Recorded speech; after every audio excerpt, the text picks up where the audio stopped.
XT-97 cruiser shuddered as it breached the planet's upper atmosphere. Commander Velrak hissed in satisfaction at the sensor readings. Habitable, moderate gravity, a biosphere teeming with exploitable resources, and best of all, a weak, localized energy signature indicating a single underdeveloped settlement. "Scan complete, Commander," Shep's subordinate lisped, his thin voice crackling through the bridge comm. "Target settlement matches established templates for early-stage civilizations." "Armaments," Velrak rumbled, his multifaceted eyes fixed on the schematic of the unsuspecting human colony. "Primarily kinetic projectile weaponry, Commander. Large, bulky platforms, low velocity, easily diffused by standard shielding." A dismissive trill escaped Lisk's mandibles. "A pathetic display by any advanced species." Velrak curled a thin, rigid tentacle in agreement. These primitive creatures wouldn't know what hit them. Even their distress signals would never reach another star system before the XT-97 completed its civilizing mission. "Hail them, Lisk," the commander ordered. "Let them understand the futility of resistance." Lisk chirped and began tapping into the universal translator matrix.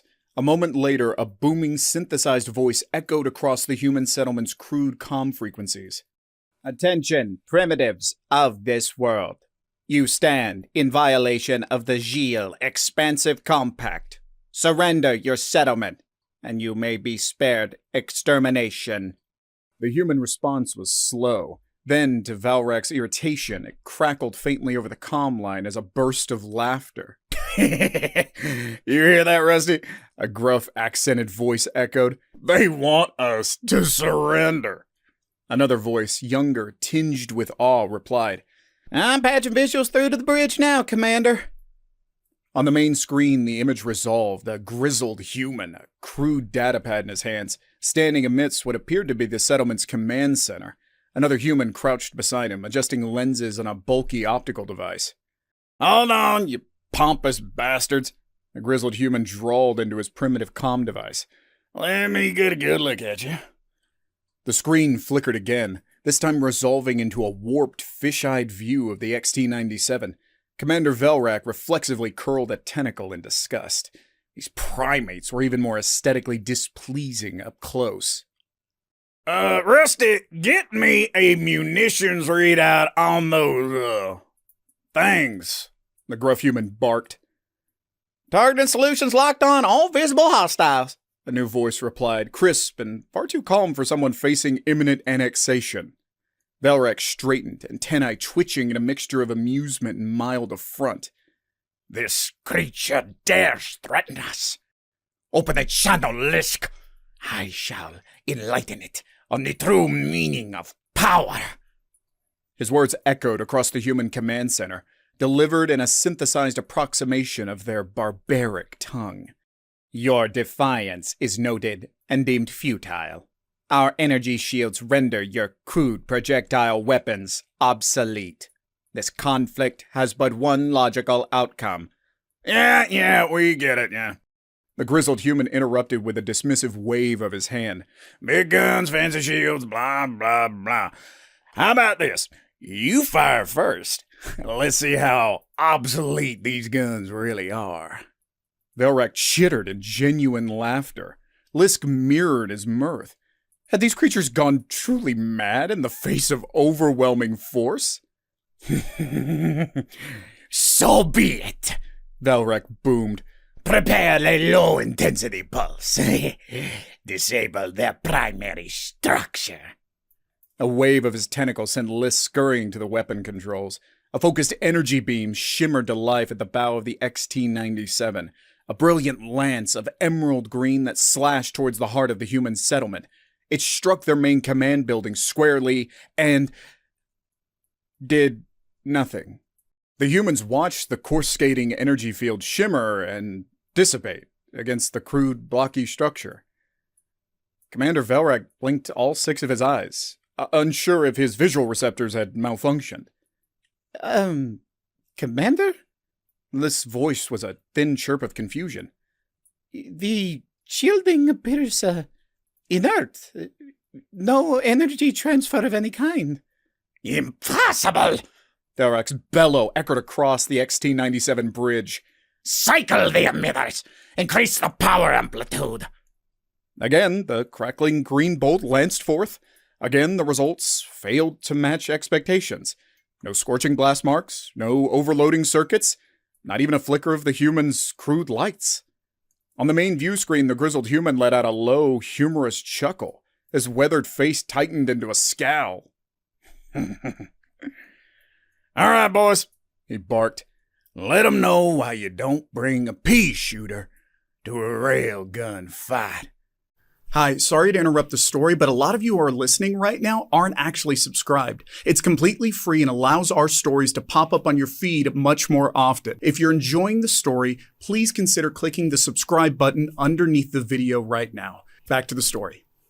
The younger human beside him, the one who had controlled the optical feed, grinned wildly. Oh, with pleasure, sir. His fingers flew over a chipped, worn control panel with practiced ease. Commander Velrak opened a comm channel, intending to bellow an enraged threat, when an odd droning sound cut through the bridge. It rose rapidly in pitch, an ear-splitting whine that seemed to shake the very hull of the XT-97. He glanced wildly around, searching for the source, just in time to see a glint of light streaking toward the cruiser. Velrak's eyes widened. The primitive projectile was impossibly fast. A blinding speck against the dark veil of space. It struck squarely. The strike was utterly soundless, the impact visible only as a momentary distortion in the cruiser's shimmering energy shields. Then, the distortion bloomed outward. The flawless integrity of the shield collapsed, warping inwards. For the briefest second, it seemed as if the very fabric of reality buckled before a yawning hole erupted in the hull of the XT-97. The bridge erupted into chaos. Alarms shrieked in dissonant tones, and flashing lights painted the crew consoles in a riot of crimson and amber. Consoles exploded, showering Lisk and the other Gilles crew with debris. Velrak himself was thrown from his command chair, tumbling across the tilting deck. Miraculously, the ship held together. Secondary systems kicked in, sealing breaches, desperately rerouting power. Velrak scrambled to his feet, a hiss of pain escaping him as one of his tentacles scraped against exposed sparking circuitry. Damage report! He roared, cutting through the din of alarms and panic cries. Primary shield generator offline! Lisk chirped, his voice edged into a panicked trill. Massive hull breach on decks 3 and 4! Life support failing in multiple sections! Another blinding speck flashed in the viewports. This time it punched straight through the aft auxiliary engine pod, the projectile emerging in a shower of vaporized metal and shredded circuits. The XT-97 shuddered, the rear section erupting in a brilliant flare of exploding plasma. Commander? The younger human's voice filtered through the comms, laced with an odd mix of awe and excitement. That was a tungsten slug at 10% of light speed! How's it taste? Velrak stared in horror at the dissipating debris field, once a vital part of his pristine cruiser. Their intelligence had been fatally flawed. These weren't bulky platforms or low-velocity weapons. Each was a planet killer in miniature. Evasive maneuvers! He snarled, pushing past a cluster of terrified crew members. Return fire! Target their weapons and placements! The XT-97 lurched violently as its remaining engines desperately pushed it into a chaotic, corkscrewing, evasive pattern.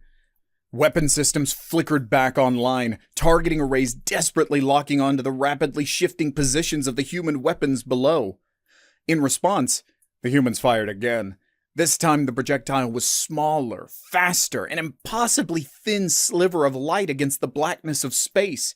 It arced erratically, skipping and spinning in defiance of conventional physics before punching through the XT-97's central sensor array. Blind! Lisk shrieked, his voice a discordant mix of terror and despair. Primary targeting systems offline! Velrak's heart pounded sickeningly with each report of further damage. These Primitives possess the power to obliterate starships from across a solar system, their projectiles striking with the force of rogue asteroids.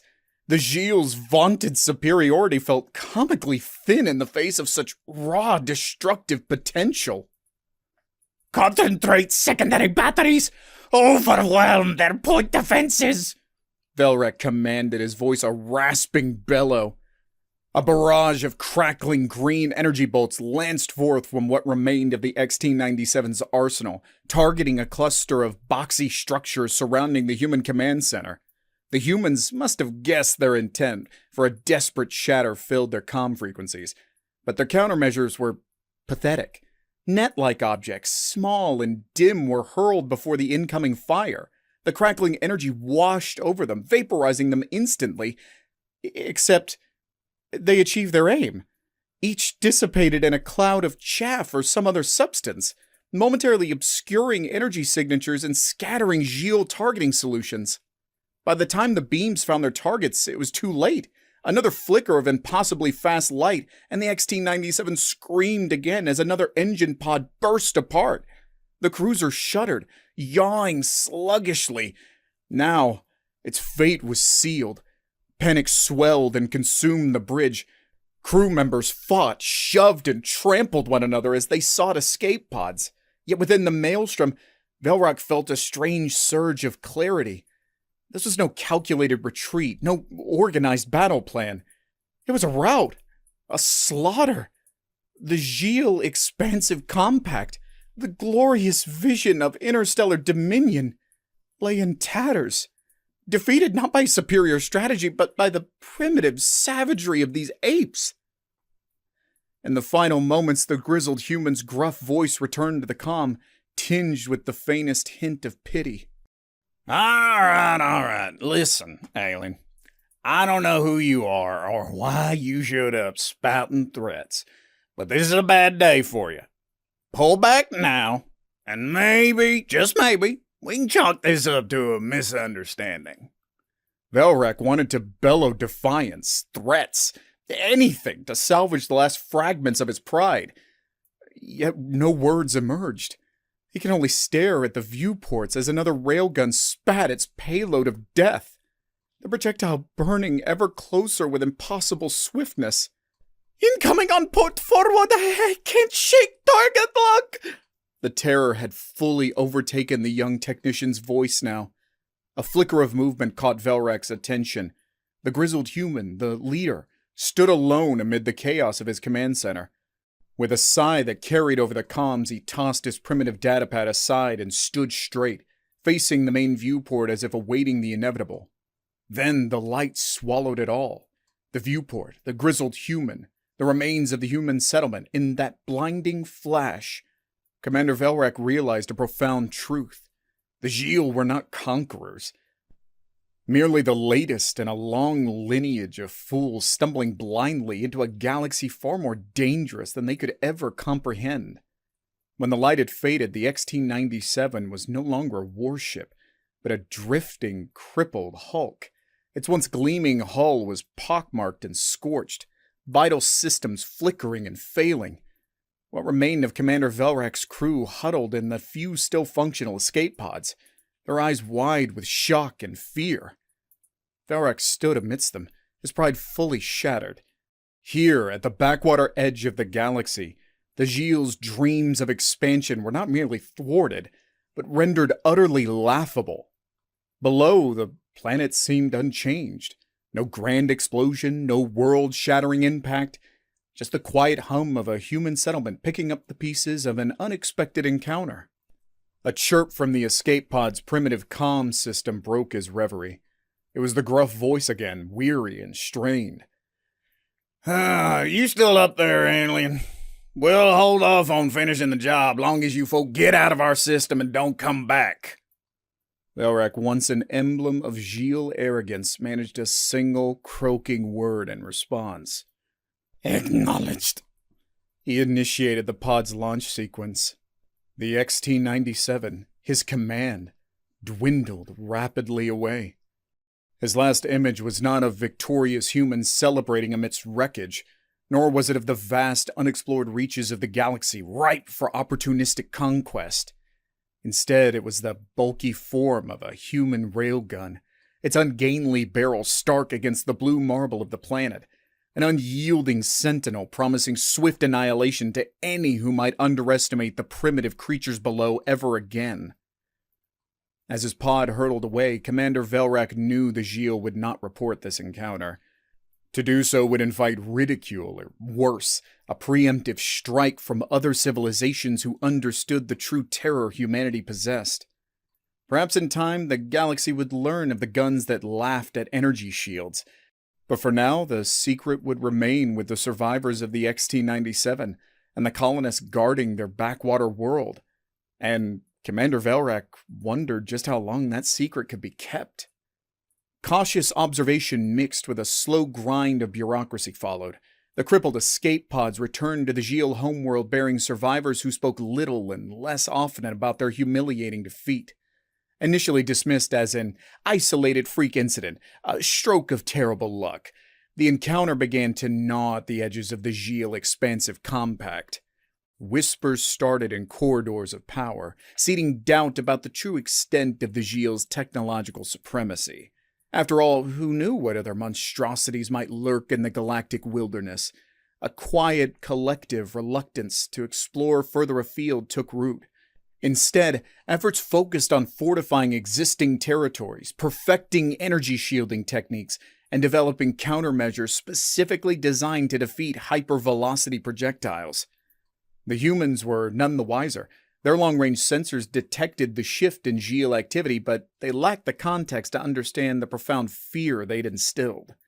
Life on the colony continued much as it had before, punctuated by the occasional launch of a colossal railgun round into deep space, a routine test, or perhaps a silent reminder to whatever might be watching. Meanwhile, Commander Velrak became a pariah of sorts. He'd risen high in Gilles' ranks on the promise of easy conquest. That promise now crumbled to dust beneath his clawed feet. Shunted to a backwater research outpost, he was tasked with a singular, almost insulting objective: develop a shield that could withstand a railgun strike. Time seemed to eat itself whilst Velrak endured his punishment. Prototypes were built, tested, and inevitably turned into smoldering craters by merciless technicians. Velrak grew haggard, haunted by the blinding flash, the droning whine, the unstoppable projectiles. He began to suspect the task was not merely difficult, but impossible. Kinetic energy was brutally simple, a fundamental force, unlike the elegant manipulation of electromagnetism upon which Gilles technology had been founded. And so, with growing dread, Commander Velrak came to a horrifying realization. Perhaps the humans, in their primitive focus on such monstrous weapons, had stumbled upon an uncomfortable universal truth. Sometimes the simplest, most brutal solution was also the most effective. Perhaps they were not barbarians. That label now seemed to rest uncomfortably upon the once mighty Gilles expansive compact. Decades slipped past, blurring the traumatic edges of the past. Commander Velrak, now frail and grayed, found himself the reluctant repository of a terrible secret. The Gilles' new doctrine of defense and consolidation had lulled them into a false sense of security. Yet he knew it was only a matter of time until another ambitious race, or perhaps even a splinter of his own people, stumbled upon a vulnerable world that happened to be under human protection. The old arrogance had faded, replaced by a gnawing paranoia in all but the youngest generations.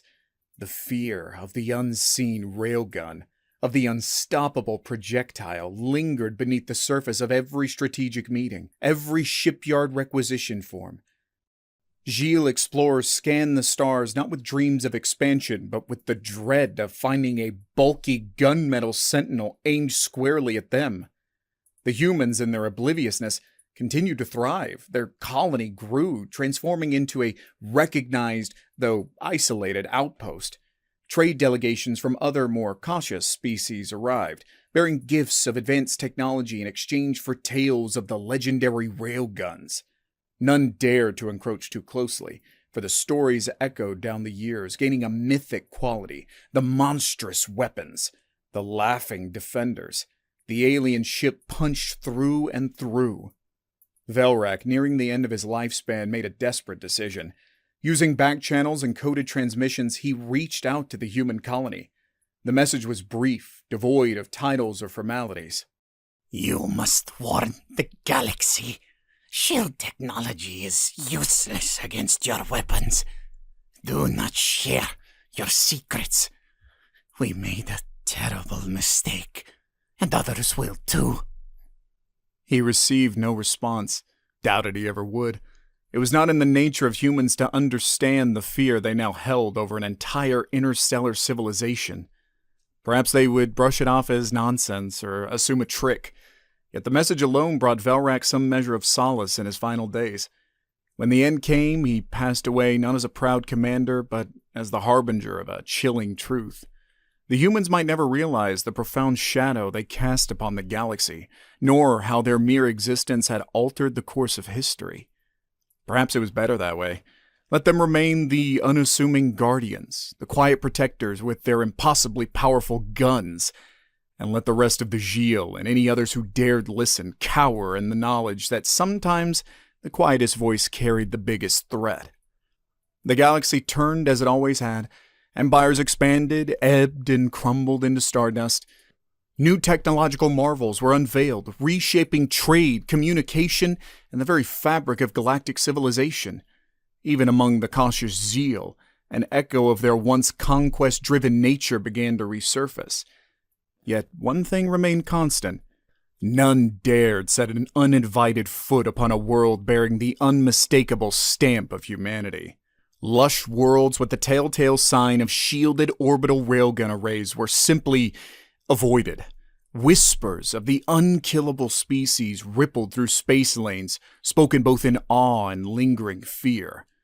Meanwhile, humanity expanded as humans always do. Additional colonies were established, trade routes bloomed, and a slow but undeniable respect began to spread for these unique and unexpectedly formidable beings. It wasn't the sleek starships or sophisticated energy manipulation that caught the galaxy's attention. It was the ungainly railguns, those planet-cracking behemoths that roared across the light years. Of course, there were those foolish enough to test the legend. Pirate raiders driven by desperation or greed would sometimes descend on a fresh, unprotected human outpost, and the outcome was always the same. The lumbering railgun turrets would awaken, their targeting solutions precise, their hypervelocity projectiles would roar into the void, and the raiders would cease to exist.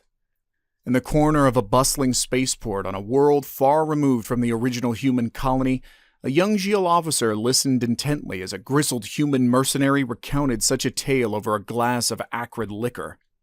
Dumb bastards thought we were easy pickings. The merc chuckled, his voice still rough with the edge of combat. Didn't even get a shot off before the railguns lit 'em up like fireworks on festival day. The Gilles officer, a product of the new cautious generation, shuddered. He'd heard these stories before, of course, but there was something chilling in the merc's casual tone, the utter certainty. As the night wore on and the drinks flowed more readily, the merc leaned in with a conspiratorial whisper. "I'll tell you something, friend," he slurred. "Those railguns ain't the worst thing those folks have hidden away.